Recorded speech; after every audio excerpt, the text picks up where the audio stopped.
Nessa aula nós vamos discutir aí a física dos coeficientes de Fresnel, que é uma física muito rica aí envolvida no fenômeno da reflexão. Então a ideia da reflexão e da refração é a seguinte: quando a luz incide em uma interface, parte é refletida e parte é transmitida, uma coisa que a gente testemunha bastante aí no nosso cotidiano, e aqui no curso a gente está interessado no contexto da onda eletromagnética, né, da luz. Chega aqui um feixe de luz viajando aqui no ar feliz da vida, e quando ela encontra aqui uma interface, por exemplo, de água, ela refrata, uma parte reflete, né? E a gente discutiu bastante aí a física desse fenômeno nos últimos vídeos. Em particular, a gente vê que o papel aqui da interface é quebrar uma simetria por translação em uma direção, no caso aqui a direção perpendicular ao plano de interface. E aí, quando você tem simetria por translação em todas as direções, você não pode misturar vetores de onda diferentes, como a gente comentou. No entanto, quando você quebra a simetria por translação em Z, você conecta esse K de uma onda incidente com outros Ks possíveis. No caso da origem aqui é um K refletido e um K transmitido, né, como a gente estudou nos vídeos anteriores. E, em particular, como a gente está supondo aqui que a gente ainda tem simetria por translação paralela ao plano, todos esses Ks aqui tem que ter sempre o mesmo K paralelo, você mistura apenas Kz diferente. E como a gente tem simetria por translação temporal, o módulo, a frequência tem que ser conservada também, né? Então o módulo do K no meio 1 é conservado, então ele só inverte o sentido, e essa é a física da lei da refração. Quando vai para o meio 2, mesmo a frequência mantendo a mesma, como o índice de refração é diferente do meio 2, o módulo do K vai mudar. E aí a gente viu nas aulas anteriores que isso fazer essa análise em detalhe permite a gente demonstrar a lei de Snell. E para antes disso, né, a conservação do K paralelo indica justamente que os raios refletidos e refratados estão todos no mesmo plano, que é esse plano que vocês estão vendo na figura, que é o plano que é definido pelo K da onda incidente e pela normal ao plano. E esse plano então, tem um nome muito especial, é o que a gente chama de plano de incidência. Tá? Então, com essas leis que a gente demonstrou, né, que a gente chamou de leis cinemáticas da reflexão e da refração, cinemáticas porque elas valem, na verdade, para quaisquer ondas, até aqui a gente não precisa especificar, usar equações de Maxwell nem nada, a gente consegue fazer aí boa parte aí da ótica geométrica que vocês estudaram, né? Estudar o fenômeno da refração, da reflexão, tá?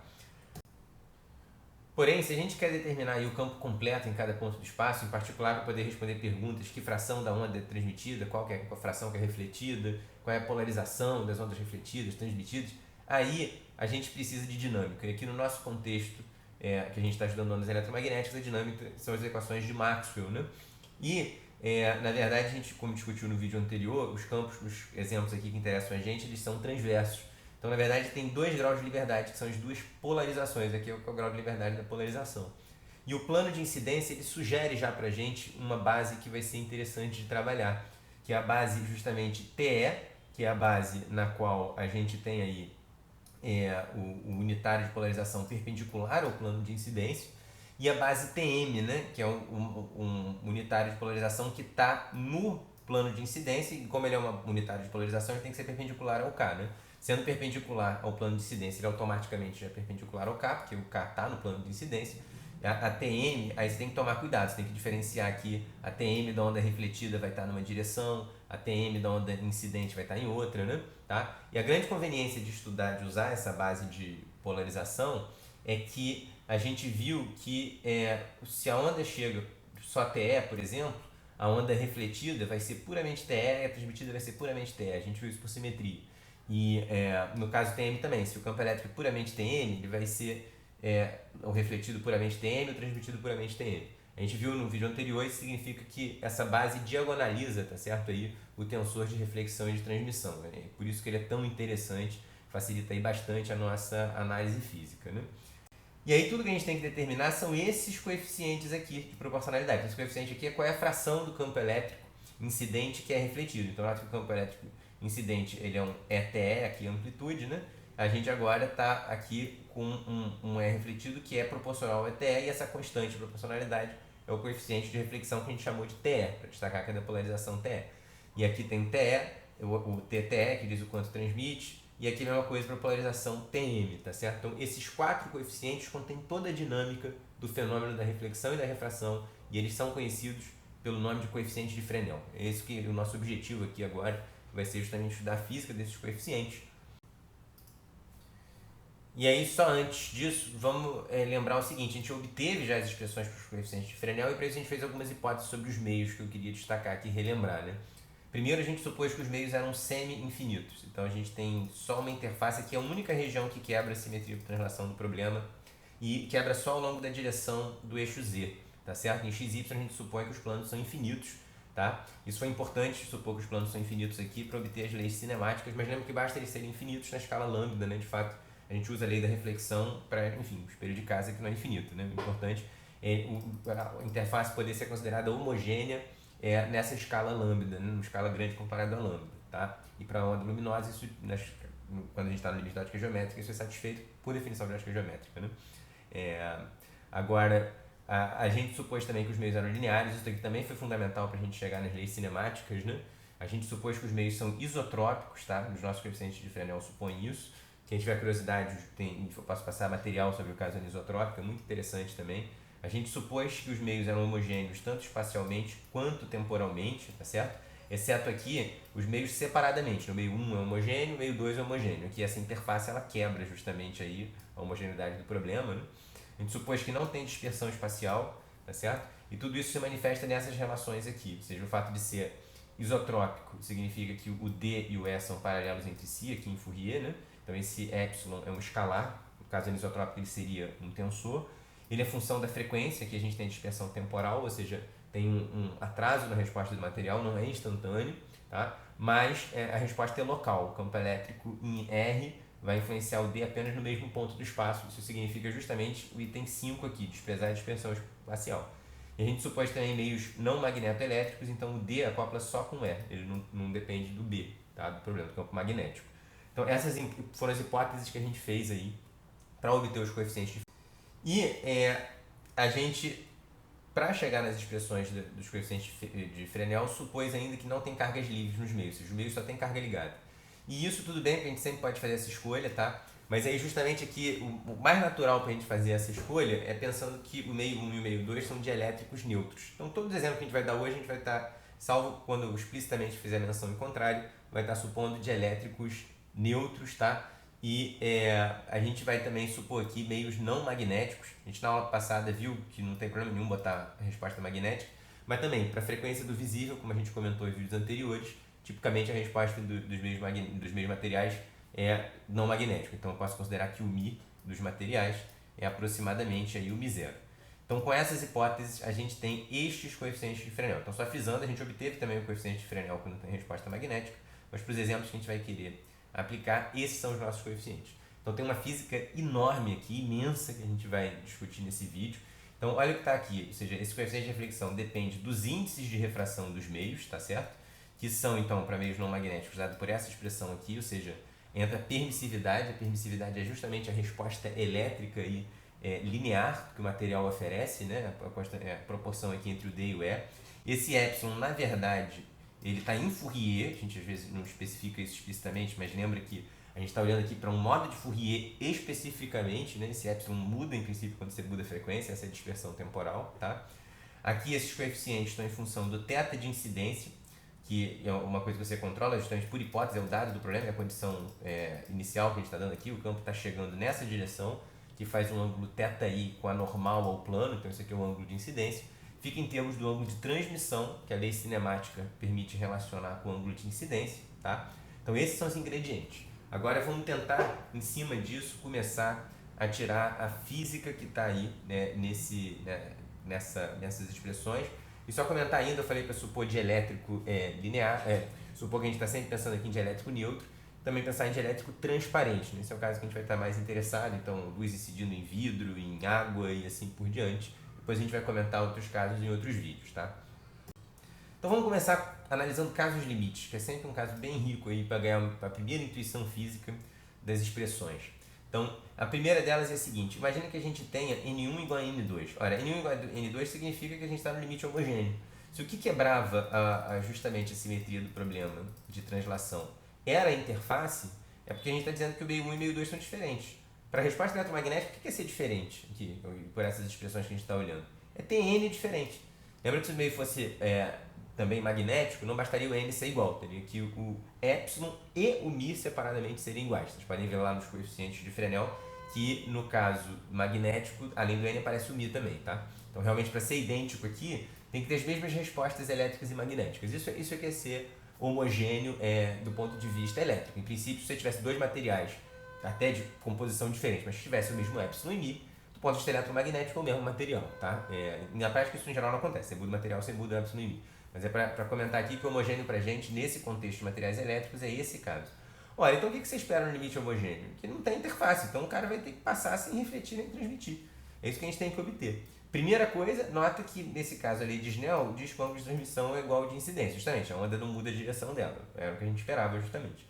E aí quando você bota isso nessas expressões, você vê que o R zero, porque agora esse cara fica igual a esse, o θt igual a θi e o N2 é N1. Ele zero e o T vai para 1, tá? Então aqui eu não estou fazendo análise para o coeficiente TS, vocês podem fazer para o TM que dá a mesma coisa, porque eu não estou nem especificando, o R vai para 0 e o T vai para 1 nesse limite, θi vai para θt. Então esse limite passou a nossa fórmula, maneiro, era o que a gente esperava. Então a gente testa primeiro alguns casos que a gente já tem intuição, para depois a gente começar justamente a aprender coisa nova. Essa aqui é a brincadeira.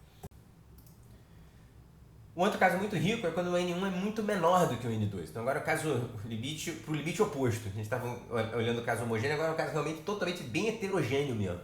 Então aqui é um momento no vídeo que eu abro uma exceção, porque eu falei anteriormente, a gente convida aqui o Metal para fazer uma participação especial no nosso vídeo, depois ele vai ter um vídeo só para ele, mas é porque esse é justamente um exemplo aí que está dentro desse caso de limite. Ou seja, você vai, por exemplo, do ar para o metal. O ar tem um N igual a 1, e o metal, se a gente considera todas as cargas dele como cargas ligadas, a gente vai ver depois, que o N dele é, de fato, muito, muito grande. Aí nessa situação, o que acontece?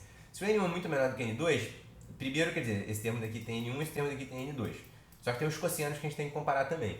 Mas olha só, se você bota esse limite aqui, nota que como o N2 é muito maior do que o N1, o seno de θ vai ter que ser praticamente zero. Então o θ transmitido é praticamente na direção normal, né? Depois a gente vai ver que tem uma física bonita disso também, mas isso a gente vai ver depois.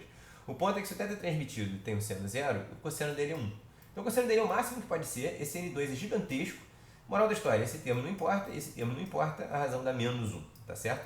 E não transmite nada. Aqui você pode analisar também esse limite aqui. Você vê justamente que no numerador aparece N1. Esse cara daqui vai mandar nesse.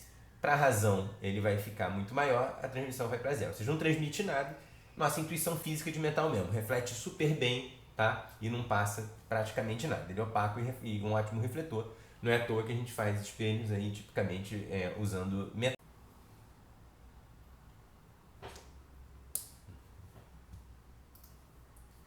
E se nós temos agora N1 muito maior do que N2, então nossa segunda e última participação especial do metal aqui no nosso vídeo de hoje. Agora a onda está se propagando no metal e indo para o ar. E aqui eu vou considerar apenas o caso de incidência normal. Então eu vou considerar aqui que o θi é zero, situação no qual, pela lei de Snell, o θ transmitido é zero também, o θ, enfim, refletido é todo mundo zero. Então está tudo com essa seta dupla, transmitido e refletido estão na mesma direção, tá? Estou considerando esse caso porque quando a gente pega a incidência de um meio mais refringente para um menos refringente, tem a reflexão total. E nesse limite, quase qualquer um que você bota está na reflexão total. A reflexão total é tão rica, tão rica, tão rica, que eu não quero falar nada sobre ela agora para falar tudo mais. E esse caso aqui, na verdade, já é bem esquisito. Porque, olha só o que acontece. Joga aqui dentro do RTE, vai dar a mesma coisa de antes. Como o N1 manda no N2, que vai acontecer, a gente está supondo aqui justamente que esses caras são 1, incidência normal. N1 manda no N2, o N2 sobe também, fica N1 sobre N1 é 1. Então, novamente, reflete tudo aparentemente. Só que agora olha só o que está acontecendo. O que está acontecendo é que o coeficiente de transmissão, você bota aqui o cosseno é tudo 1, né? Se o N1 manda, esse cara não importa, deu 2. Ora, se reflete tudo, como é que o campo transmitido dobra de valor? Que coisa mais louca. O que está acontecendo aqui? Vamos comparar os dois casos que a gente tinha. Quando o N1 era muito menor do que o N2, ou seja, estava indo do ar para o metal, a gente viu que o coeficiente de reflexão era menos 1. Isso é geral a qualquer fenômeno ondulatório, na verdade. Quer dizer, quando você está numa corda vibrante, se você vai do meio menos refringente para um meio mais refringente, quando você reflete, você ganha uma fase de 180 graus. É isso que o C negativo está dizendo. Se você tem uma onda TE chegando, que é esse exemplo que a gente está tratando, né? O TE, o incidente, por exemplo, está perpendicular para fora da tela, né? Aí, imagina, eu vou desenhar aqui como se estivesse na interface. Vou desenhar fora só para não ficar em cima, ficar difícil de ver. Então, imagina que está chegando na interface para cima, o E incidente. Cara, na interface, como é que vai estar um refletido? Vai estar para baixo, porque tem o sinal negativo. Essa que é a defasagem de 180 graus. Então, quando você soma o R incidente com o R refletido, como eles têm a mesma amplitude, porque o R em módulo é 1, e como eles têm sinais opostos, quando você soma dá zero. Olha como a condição de contorno foi satisfeita. O campo elétrico chegou na interface no meio 1 é zero, no transmitido é zero, porque não tem nada depois.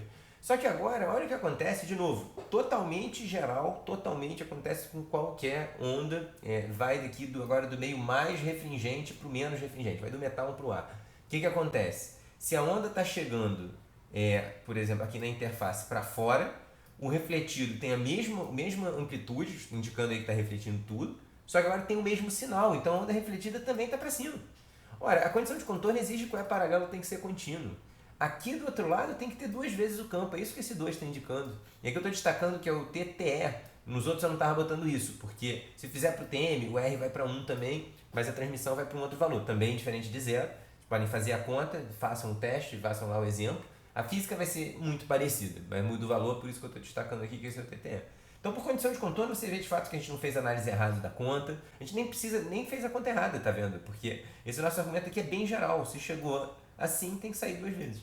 Agora, o que está acontecendo aqui do ponto de vista de física?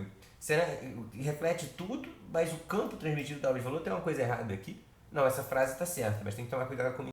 Ficou confuso? É sempre bem interessante ir para o balanço de energia do seu problema. Então, como é que é o balanço de energia? E é aqui que a gente vai definir grandezas bem importantes para a gente. A gente viu que o fluxo, a corrente de energia está no vetor de Poynting. Aqui a gente tem 3 modos de Fourier presente, tá certo? E aí a gente vai então considerar o S para cada uma das ondas, para a onda incidente, para a onda transmitida e para a onda aqui refletida que eu desenhei e transmitida, tá? E aí o que eu vou definir como RTE aqui, esse R caligráfico, isso aqui para mim vai ser a reflectância. O que é a reflectância? É a parcela da energia que de fato está refletindo. Então esse vetor de Poynting, nota que ele vai ter aqui a direção do K, como a gente viu, né?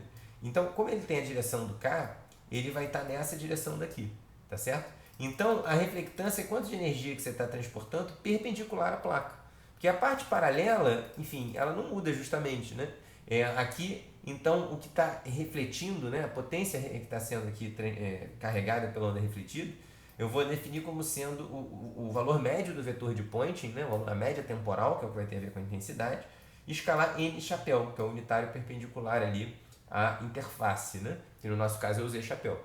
E aí a minha reflectância, a minha fração de energia refletida vai ser o quanto que isso representa da energia inicial incidente na sua interface. E a transmitância a gente define da mesma maneira, agora para o vetor de Poynting, pegando aqui o modo transmitido, tá certo? E aí agora a gente pode calcular as reflectâncias, de novo, separadamente aqui, para a onda TE e para a onda TM, né? Para a onda TE, como é que vai acontecer? Aqui eu tenho que calcular essa razão aqui do fluxo que está refletindo pelo que está entrando, né? E aí o S refletido e o S entrando tem a ver aqui com o módulo de E0 quadrado, que para o refletido vai ganhar aí um fator módulo de RTE ao quadrado, certo? E todo o resto é idêntico para elas, de modo que a reflectância é basicamente pegar o módulo do RTE e levar ao quadrado mesmo. Já a transmitância TE tem uma sutileza adicional, porque agora olha só, o N muda para começar, então aqui já fica uma razão N2 sobre N1. E também tem o seguinte, esse K-chapéu, quando você faz K-chapéu escalar Z-chapéu, tá certo? Agora isso aqui é o cosseno do ângulo entre a onda transmitida e a onda e a normal, né? E esse ângulo, esse θ transmitido é diferente do θ incidente, né? Que no caso da transmitância, da reflectância não tinha problema, porque o ângulo de incidência é igual ao ângulo de reflexão. Então você vê que realmente a transmitância ela tem um fator adicional, tá? É bem importante. Isso também é comum a outras ondas. Você estudou em onda em corda vibrante e tal. A energia transmitida não é só pegar a amplitude do campo transmitido e levar ao quadrado. Porque esse campo viaja com uma velocidade diferente no meio, então isso dá um fator adicional aí que tem que ser levado em conta, tá certo? É bem parecido com a corda vibrante, aqui nesse caso é 3D, né? Então a gente ainda tem mais essa coisa, né? Que tem esses ângulos também e tal. Mas é bem a mesma ideia física. Você tem que comparar o fluxo de energia, não o campo sozinho, né? E voilà, podemos voltar agora para o nosso aparente paradoxo. O que está acontecendo? O campo transmitido tem uma amplitude, mas a energia transmitida vai para zero. Porque se você pega esse TTE eleva ao quadrado, dá 4. Só que você vai multiplicar o 4 por esse número que é muito pequenininho, justamente, que a gente está considerando que o meio 2 é muito pouco refringente. Então vou lá, a transmitância vai a zero, tá? Então, do ponto de vista energético, a gente vê que realmente não está vindo nada aqui para o ar, está tudo voltando para o metal. Então realmente essa reflexão 1 está indicando aí 100% de reflexão. Agora que a gente definiu a reflectância, a gente pode caracterizar isso melhor, tá certo? Tem uma sutileza na definição da reflectância, uma sutileza bem sutil mesmo, que a gente vai voltar no finalzinho do vídeo. Mas, enfim, tudo que a gente botou de expressão está certo, tá? Tem um jeito muito bonito de pensar essa seria energia, que é olhando para os meios diretamente. Então o que acontece? Você tem um campo elétrico vindo no metal aqui, feliz da vida, então se o K está nessa direção normal, né, da seta amarela, o campo elétrico vai estar perpendicular a ele. Então vai excitar dipolos na matéria, que são dipolos na direção do campo, né?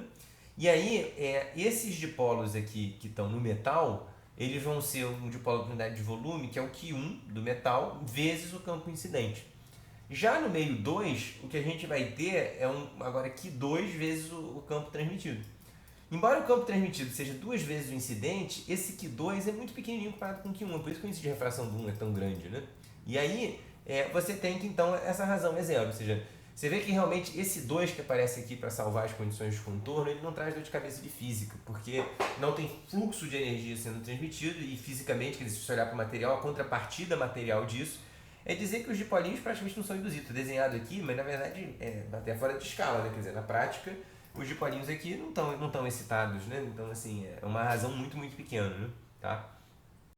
Então, qual é a moral da história? A gente vê que a gente vai ter que a reflexão domina quando mais distintos forem os meios, né? Então, você tem um metal aqui, justamente, que é muito diferente do ar que o cerca.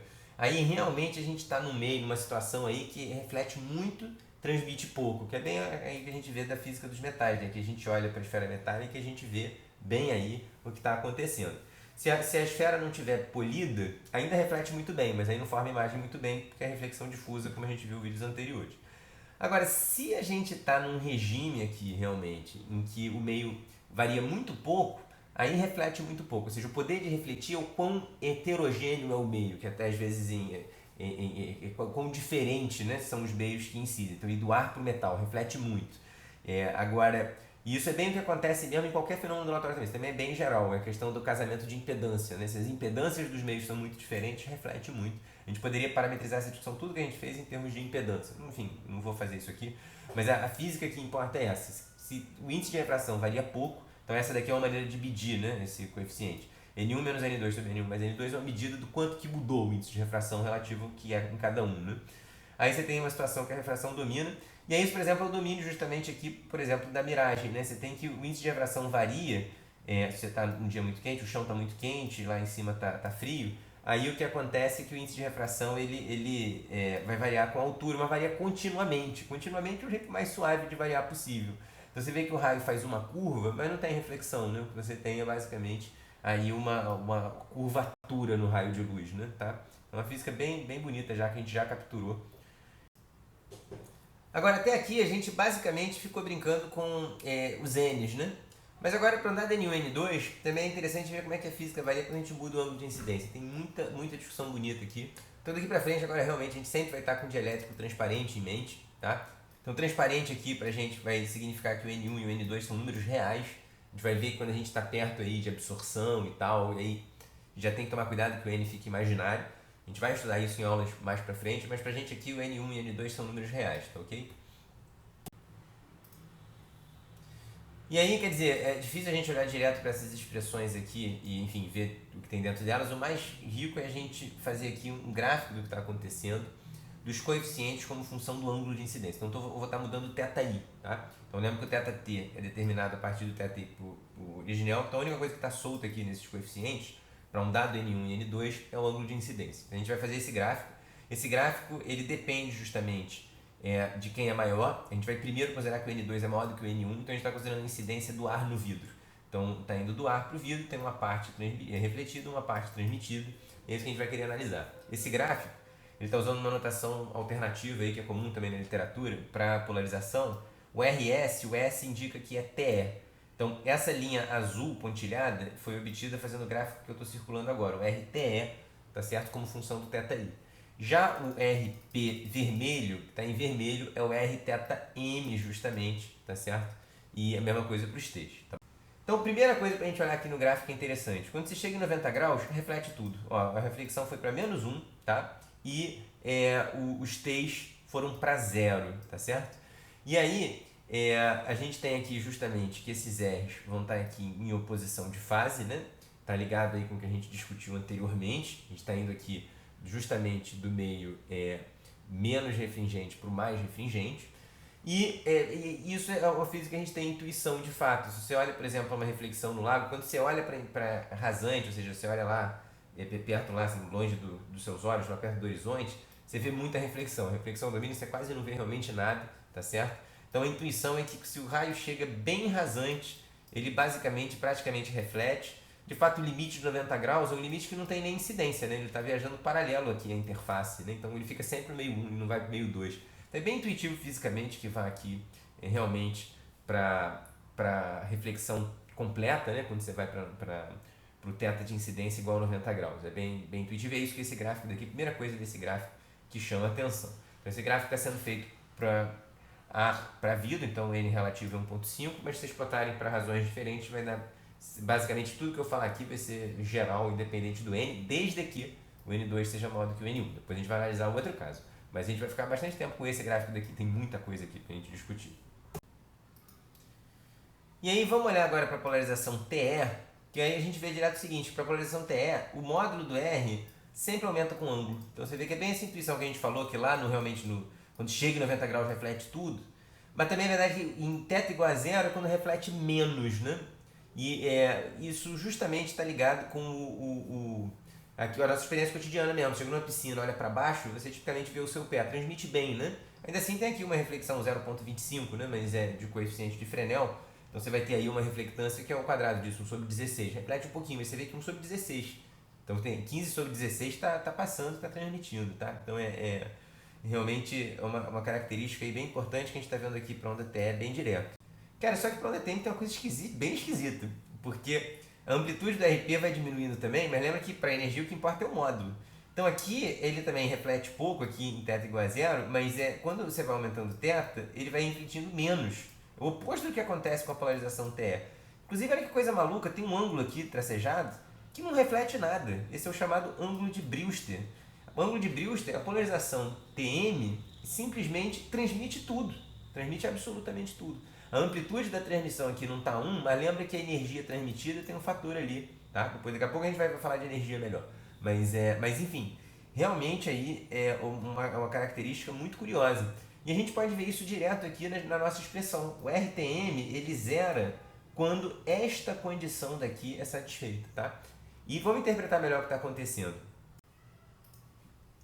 Então, primeiro, na verdade, tem várias maneiras diferentes, equivalentes de escrever os coeficientes de Fresnel, e que para algumas coisas uma é mais conveniente do que para outra. A maneira como a gente chegou nos coeficientes de Fresnel é mais conveniente para a gente escrever dessa maneira aqui, em termos dos N's e dos ângulos, né? Mas, usando a lei de Snell, eu posso me livrar aqui dos N's e escrever isso dessa maneira muito bonitinha aqui, tá? Peço para vocês pausarem o vídeo e tentarem fazer o exercício, não é um exercício curto, é uma conta meio longa. Sobretudo para o TM. Para o TM a conta é mais longa ainda, é uma conta mais chata. Então, se vocês quiserem, tentem fazer a conta, mas parece que o tempo aqui vai ser interpretar o que está acontecendo. Quem quiser depois eu posso mostrar em detalhe como é que faz.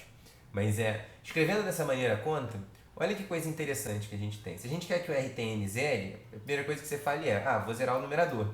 Quando é que o tangente de θi menos θt é zero? Bom, quando θi é igual a θt, mas aí não tem graça, porque não acontece nunca, né? Porque se o índice de reversão é diferente, o θt sempre vai mudar de direção. Então o numerador não zera nunca. Aí você fala assim, se o numerador não zera, como é que o RTM pode ser zero? Esse gráfico está me mostrando que ele é zero. Porém, o que acontece é o seguinte, o denominador, como tem uma tangente também, a tangente pode ser infinita. Então o RTM também, ele zera se o denominador for infinito. E de fato, isso pode acontecer se o θi mais θt for 90 graus, porque a tangente de 90 graus é infinita. E a gente vai ver, vai inclusive interpretar geometricamente que existe um ângulo de incidência para o qual essa soma de fato é 90 graus. A gente vai ver isso. E aqui fica realmente a conveniência de escrever dessa maneira a expressão, porque se você escrever assim, se você quiser, você pode escrever como a gente vinha escrevendo. E aí nessa forma de escrever é o contrário, o RTL zera quando o numerador zera. O denominador não zera nunca aqui, porque o denominador é positivo. Você pode ver que, de fato, quando essa condição daqui é satisfeita, você pode ver que o numerador zera. Fica como exercício, vocês verificarem, esse não é tão longo, tá? Só que aí quando você escreve dessa maneira daqui, você pode fazer, mas é menos um pouco visual aí o que está acontecendo, mas aí você pode olhar para o RTE e falar assim, ué, o RTE também pode zerar aqui, quando o numerador dele zera. O lance é que é impossível o numerador do RTE zerar. E essa outra forma de escrever deixa isso bem mais claro. Porque, de novo, aqui, para o numerador zerar, o que tem que acontecer? O θi menos θt teria que ser zero, mas isso é impossível, como a gente já viu. Só que agora o denominador não te ajuda, porque agora é seno, então o denominador não ajuda nada. Você fica com... O seno, ele só zera se os ângulos forem zero. Então aqui é pior ainda para o seno zerar. O θi mais θt tem que ser zero. Ou então eles teriam que ser π, mas dá para mostrar que não dá para ser π. Isso é até intuitivo, porque... Quer dizer, se você chega com certo ângulo de incidência, esse ângulo de incidência já é menor aqui do que 90 graus. O ângulo transmitido vai ser menor do que 90 graus também, então essa soma é menor do que 180 graus. Essa soma está entre 0 e 180. Ela não é 0, ela não é 180. O RT não zero. E então assim, de novo, a álgebra é meio complicada e tal. Olha a vantagem do gráfico. A gente podia não ter se tocado nada. Você plotou o gráfico, botou o ponto de exclamação aqui e falou o que está acontecendo. Você olha para gráfico, a primeira coisa que você procura é zero infinito. Achou um, você para e namora ele, porque tem física. Sempre tem física e tem muita física. É isso que a gente vai explorar daqui por diante. Então, primeiro, vamos matematicamente ver o seguinte. Quando que essa condição aqui é satisfeita? Ela é satisfeita, enfim, pensa por lei de Snell, né? Vamos chamar de θb o ângulo de incidência, em homenagem aqui ao nome, ângulo de Brewster. Vamos chamar de θb o ângulo de incidência que satisfaz essa condição. Ora, a lei de Snell vale para esse ângulo de incidência porque ela vale para qualquer ângulo de incidência. Então, posso dizer que N1 seno de θ Brewster vai ser o N2 vezes o seno θ transmitido. Só que se o θ transmitido é complementar ao θi, então o seno do θ transmitido vai ser o cosseno do ângulo de incidência, vai ser o cosseno do θ Brewster.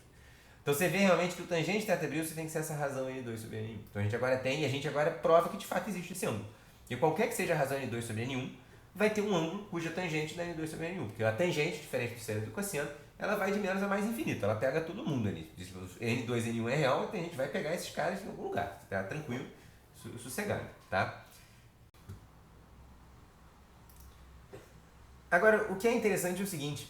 Esse ângulo de Brewster, o fato de não refletir na polarização TM, tem uma física que na verdade dá pra gente desenhar aqui e ganhar uma intuição bonita do que está acontecendo, para além da álgebra e também para além do gráfico. Então vamos imaginar aqui que o nosso campo incidente está na polarização TM, porque é a polarização que a gente viu que pode acontecer esse fenômeno. O campo elétrico, então, ele vai estar perpendicular ao K incidente, aqui em azul esse cara aqui é o K incidente, o campo elétrico é transverso, está perpendicular ao K. Como eu escolhi a polarização TM, o campo elétrico está no plano de incidência, essa seta vermelha aqui. Tá? Vamos imaginar aqui que ele está indo do vácuo para o meio, tá? Então agora a gente tem aqui realmente, não tem material nenhum aqui no meio 1, né? Quando ele transmite, a gente viu que ele vai refratar, a direção dele muda, a direção do campo elétrico transverso, a direção do campo elétrico transmitido, desculpa esse termo de transmitido, ele vai mudar também, ele agora vai ter que estar perpendicular à seta azul. Mas como a gente viu, se a polarização da onda incidente é TE, a da onda transmitida é TE também. Cara, o lance é o seguinte, a polarização induzida no material de polo por unidade de volume vai estar paralelo ao campo ali no material. Então ele vai estar justamente nessa direção amarela daqui. Então, pensando conceitualmente, embora seja um jeito bem complicado de fazer a conta, eu posso considerar o meu campo completo no problema como sendo o campo de incidente mais o campo gerado por esses dipolos. Tem que ser essa a resposta. Fazer a conta por aí é super complicado. Agora, imagina o seguinte, imagina que você escolheu um θ incidente tal que θ incidente mais o θ transmitido seja 90 graus. O que acontece nessa situação? Se esse cara mais esse é 90 graus, então o raio refletido faz 90 graus com o raio transmitido. Ou seja, os dipolos oscilam paralelo ao K refletido. O problema é que a gente viu que o dipolo oscilante não emite campo na direção deles, na direção que eles oscilam. Então, não tem como ter onda refletida. Em outras palavras, para uma situação qualquer, eu sempre posso interpretar que o campo refletido está sendo produzido pelos dipolos aqui no material. E aí a esquisitice é que quando você soma todo mundo, foi o que a gente discutiu no primeiro vídeo, você só dá interferência construtiva na direção do KR aqui, né? A única direção que vai dar interferência construtiva. Agora, o problema é o seguinte, se o dipolo não emite nessa direção, somar zero construtivamente, você continua no nada, você não tem nada. Tá? É isso que a física está dizendo, é realmente muito poderoso. A gente ganha uma intuição muito direta aí desse ângulo de Brewster, um ângulo muito bonito, e a gente vai ver que ele tem aplicações bem interessantes com relação. Agora, olha o que acontece na polarização TE. O campo está perpendicular ao plano de incidência. Então ele vai excitar dipolinhos no meio transmitido que estão perpendiculares ao plano de incidência, estão perpendicular à tela do computador de vocês. Então o dipolinho ele não manda radiação para vocês aí na direção que vocês estão, nem para dentro da tela. Mas não importa, porque aqui não é nenhuma dessas direções. Em outras palavras, quer dizer, a direção nas quais os dipolos não emitem, agora já daria interferência destrutiva. Então, a polarização TE não tem esse fenômeno. Então, olha que, então isso aqui já tem muita coisa bonita. Primeiro, para deixar claro, bem fisicamente claro, por que de fato a gente tem aí que a polarização não incidente é tão importante, né? Você vê que a física muda completamente dependendo das direções que você cita o dipolo. Então, de fato, você espera uma resposta diferente para a reflexão TE e TM. No ângulo de Brewster, essa diferença é drástica. A polarização TM passa tudo e o TE é uma parte passa e uma parte volta, tá certo? Tem como generalizar essas discussões mesmo para meios magnéticos. Eu passo para vocês aí, por exemplo, esse artigo aqui da Bedran de Leste, bem interessante, uma física bem bonita. E na verdade também comento que é possível ter ângulo de Brewster mesmo para polarização TE quando você tem meios magnéticos. Inclusive, porque como a gente viu no final do vídeo passado, tem uma simetria, né? Um mapeamento simétrico que a gente pode fazer, que aí se para zera para um, pode zerar para o outro. Mas para você ter o ângulo de Brewster para polarização TE, você tem que ter magnetismo. E aí a nossa imagem pictórica não vão ser mais de polos elétricos só, agora vai ter de polo magnético. Aí muda tudo, esse artigo aqui faz algumas discussões nesse sentido, tá? Então, enfim, para o que a gente está fazendo, meios não magnéticos, aí realmente o que acontece é o seguinte, a polarização TE reflete sempre. E quanto maior o ângulo de incidência, mais ela reflete. Agora, a polarização TM, inicialmente o módulo dela vai diminuindo, tá certo? Até que chega um ângulo que ela zera completamente e a partir daí, aí sim, o módulo começa a aumentar, até que 90 graus realmente reflete tudo pela razão que a gente comentou anteriormente. Então você vê que a polarização TM ela tem uma competição, porque por um lado, fisicamente é o que a gente falou, quanto mais normal é a incidência, mais transmite, essa é a nossa intuição, e de fato quando você vai ficando muito rasante, você na prática, no limite do rasante perfeito, você nem tem incidência, né? Então é intuitivo que reflita mais quanto maior o θ. Só que para a componente TM você tem essa competição, que em princípio, por um argumento, favorece refletir mais, mas conforme você sai do θ igual a zero e vai aumentando aqui o θ de incidência, você vai cada vez alinhando mais o dipolo com a direção da onda refletida. E aí você tem um efeito dinâmico mesmo, que o dipolo vai emitindo cada vez menos, até que chega um ponto que não emite nada mesmo. Tá? Bem importante isso. Como é que fica a questão agora das energias? Vocês fizerem um gráfico agora para as reflectâncias, como a gente definiu, né? Então aqui estão os coeficientes de Fresnel, aqui as reflectâncias que a gente tinha. Primeiro, uma conta legal de fazer, mostra que a reflectância mais a transmitância dá 1, tá? Que é uma coisa tanto para TE quanto para TM, né? Aqui eu escrevi as expressões para o TE, mas vale para o TM igualzinho, tá? E aí, isso daqui acontece porque a gente está supondo que não tem absorção. Fisicamente, justamente porque a gente está supondo que os N's são reais. A gente está lidando com dielétricos transparentes. E a absorção, aí, além de refletir e transmitir, você pode, enfim, trocar energia com o próprio material. E aí, a conservação de energia agora, justamente a reflexão mais a transmissão, não pode dar 100%. Né? Mas então aqui está a conservação de energia, para o caso que não tem absorção. E aqui um caso bem interessante também, nota que as polarizações elas são irrelevantes apenas quando o θ de incidência é zero e quando é 90 graus. Quando é 90 graus, a gente viu que na prática não tem, a própria palavra incidência ela degenera, né? Porque você está viajando paralelo à interface. Então reflete tudo independente da polarização. Tá? Quando o θ de incidência é zero, aí você vê que esses gráficos encontram. Então agora por energia a gente vê bem o que acontece. O RP ele vai diminuindo, chega aqui no zero em Brewster, depois ele cresce e encontra aqui em 90 graus. E o RS vai crescendo toda a vida. Então você vê de fato que a polarização é fundamental aqui, porque tem uma diferença aí no coeficiente de reflexão, dependendo da polarização. Porém, o caso θ igual a zero não tem, e dá para ver por que isso acontece.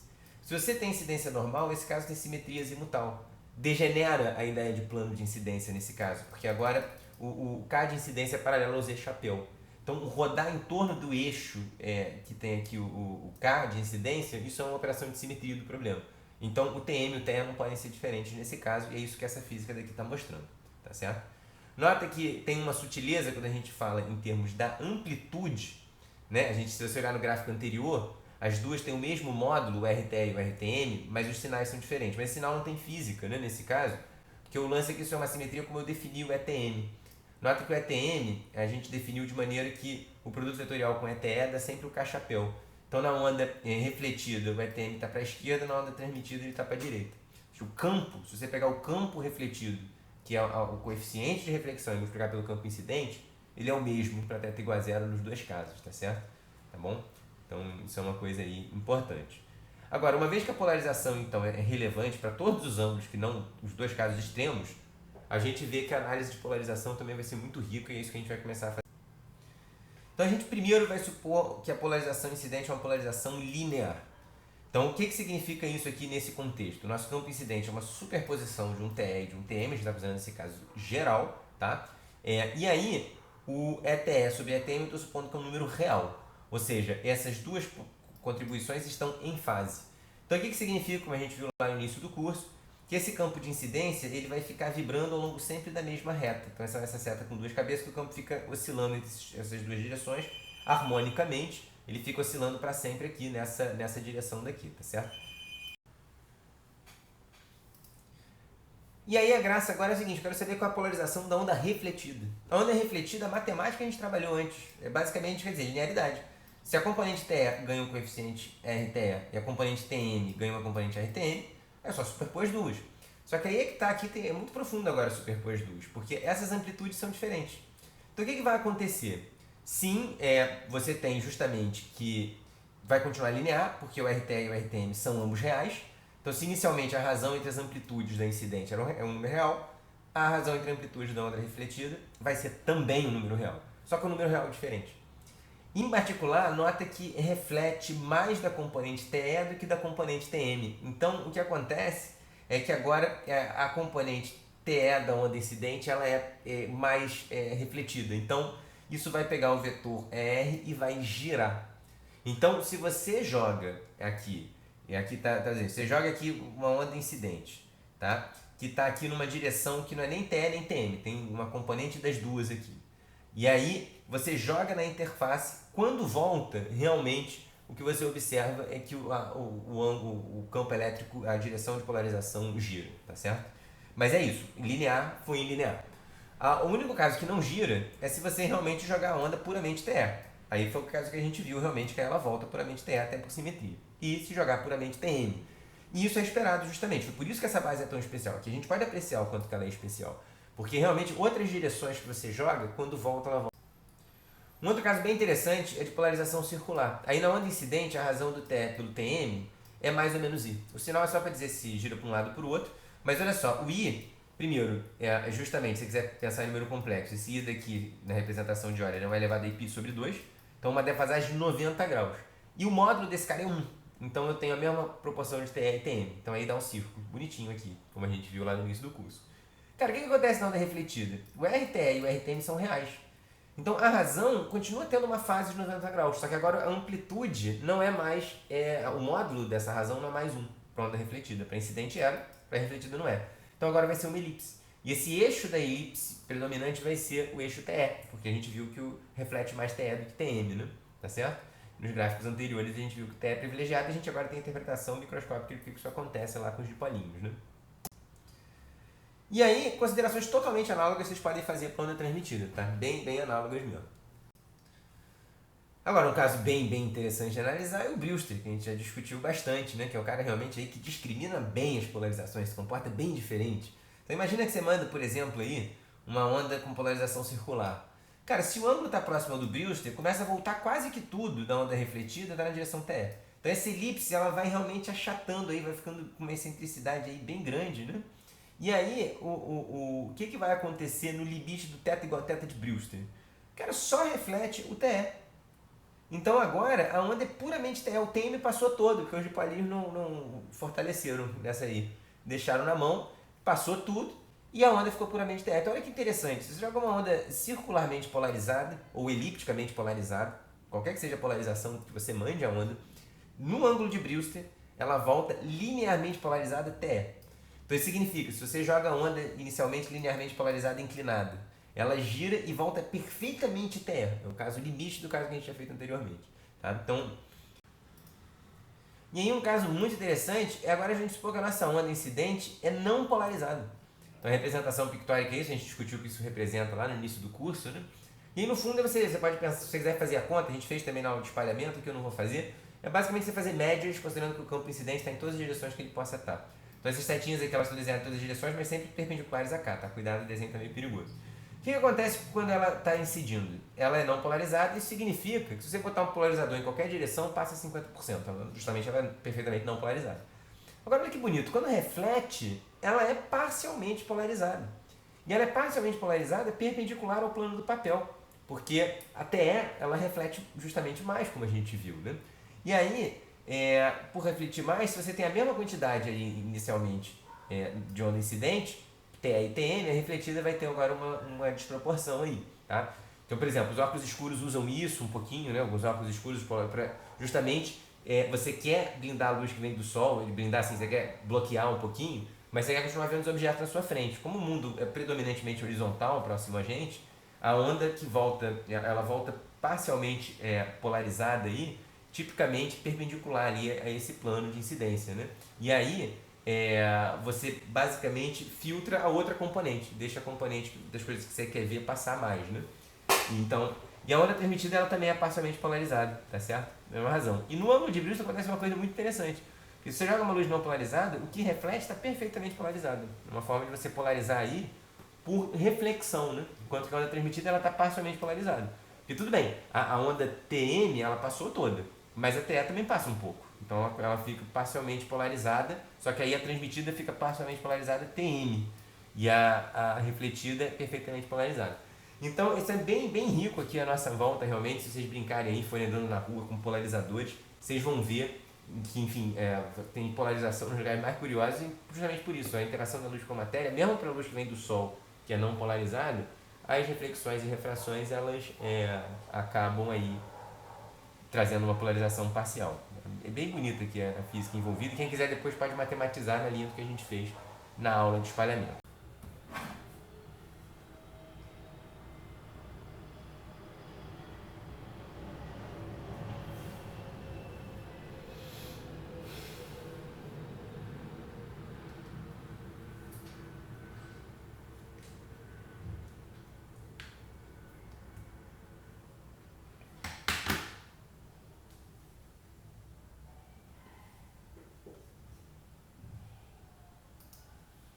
E aí, basicamente, quer dizer, o que a gente ainda não analisou é o que acontece quando a luz vai do meio mais refringente para o menos refringente. Por exemplo, quando ela vai do vidro para o ar aqui. E aí, nesse caso, na verdade, acontece uma coisa muito interessante, olhando aqui para o gráfico da transmitância e da reflectância. Tem uma zona toda nova que surge de possibilidade. Antes de encerrar esse vídeo, eu gostaria de fazer alguns comentários finais. Então, primeiro, quer dizer, a gente veio analisando nesse vídeo situações que a gente tinha meios dielétricos transparentes e tal. No entanto, um caso muito bonito também de estudar são materiais com índice de refração negativo, né? E você consegue um índice de refração negativo tendo um material que tem tanto a permeabilidade magnética negativa quanto a permissividade elétrica negativa, tá? Então aqui nesse desenho está ilustrado o caso em que uma onda eletromagnética aqui ela incide de um meio 1 convencional aqui com índice de refração positivo no meio 2 com índice de refração negativo. E o que acontece é que, como pela mesma simetria de translação espacial que a gente tinha, a gente demonstra meio de Snell como a gente, da mesma forma como a gente fez antes, não muda, fica igualzinho, ou seja, o K paralelo tem que ser conservado. No entanto, como o N2 é negativo, então o θt é negativo, ou seja, ele vai gerar para o lado oposto da normal do que no caso convencional. No caso convencional, a onda refrataria à direita aqui da normal, né, como eu estou pontilhando, mas no metamaterial ela vai aqui como está à esquerda. Só que aqui nota que para o K paralelo ser conservado, essa seta tem que estar para cima, ou seja, o KZ tem que ser positivo, tá certo? No entanto, e que é uma coisa anti-intuitiva, o oposto do que aconteceu no caso anterior, né?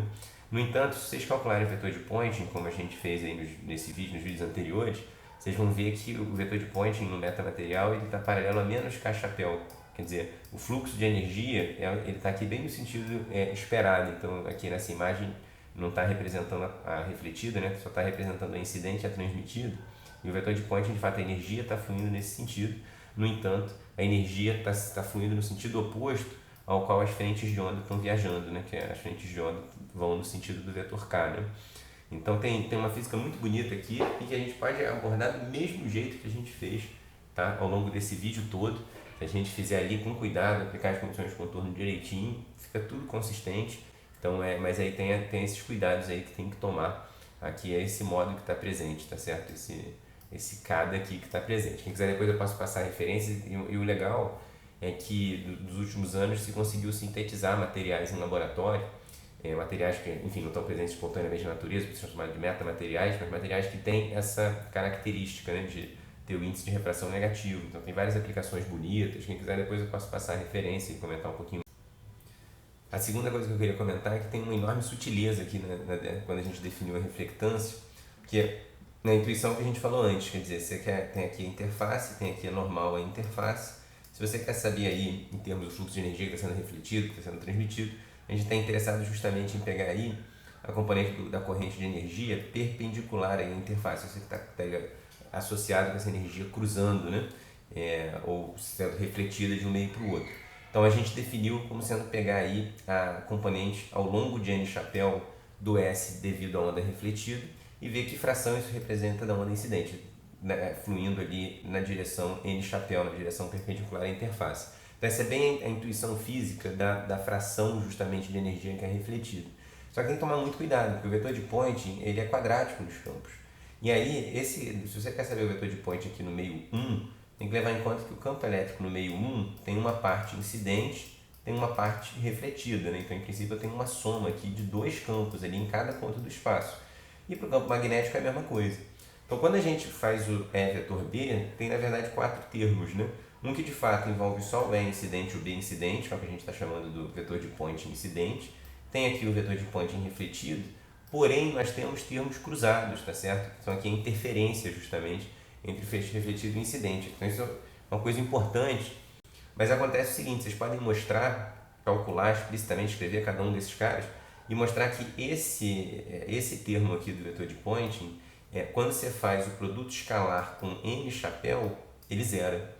Então realmente para essa informação da energia que está incidindo na superfície, está refletindo a partir da superfície, esse termo daqui é irrelevante. E por isso que realmente a gente pode fazer análise simplificada dessa maneira, pegando só o S refletido e o S incidente. Tá? Mas a rigor, como eu insisti em várias partes do curso, é bem importante, quando se lida com grandezas quadráticas tem que tomar muito cuidado, porque tem termos cruzados, tá? E em princípio tem que analisar eles. Por fim, vamos ver aqui como é que fica um pouco a questão da reciprocidade. Então na ótica geométrica a gente está acostumado com a reciprocidade. Então se você tem um observador aqui que consegue ver um cachorrinho através do espelho, o cachorro também vai conseguir ver o observador aqui numa posição imagem aqui do observador, né? Tá certo? Um jeito ótica geométrica de dizer é que se tem um raio que sai do observador e vai para o cachorro aqui, por exemplo aqui seguindo a reflexão no espelho, vai ter um raio que sai do cachorro e vai para o observador, né? Então essa é a reciprocidade. Também aqui o caminho direto, né? Se tem um raio que vai direto do cachorro para o observador, tem um raio que vai do observador para o cachorro. Agora que a gente tem os campos completos, a gente pode fazer perguntas adicionais. Como é que fica a intensidade dos campos? Então a gente já sabe que esses raios são raios possíveis aí, tanto num caminho quanto no outro. Mas como é que fica a energia e as intensidades dos campos se a gente compara esses dois processos aí recíprocos, né? Então, para a gente analisar, quer dizer, a gente está comparando duas situações diferentes. Uma é a situação A. Por exemplo, você liga o laser aqui num ponto do espaço e eu quero medir qual é o campo aqui que está incidindo nessa direção do detector. Ou seja, o detector está aqui detectando este vetor que viaja nesta direção aqui do carro refletido. Ele está detectando a onda refletida, né? E aí eu quero saber como é que fica, o que ele vai detectar na situação B, que eu troco o detector de posição com o laserzinho que está gerando o campo.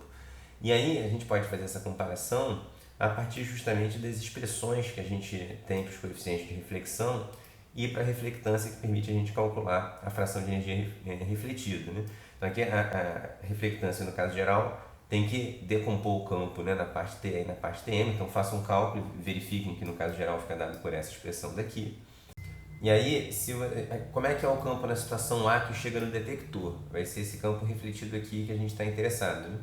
E esse campo refletido ele vai ser obtido a partir do incidente, pegando primeiro a parte TE e multiplicando pelo RTE, e depois a parte TN e multiplicando por RTN. Aqui vai estar nessa direção ETN, e nota que na situação A, essa direção daqui, ela vai ser a direção TM, né, que vai estar algo por aqui, e nesse outro caso, vai estar numa direção diferente, que é um vetor perpendicular aqui a outra K, né? Então aqui tem um ETM diferente. Você vê que o campo, vetorialmente falando, ele não é o mesmo, tá certo? São expressões diferentes.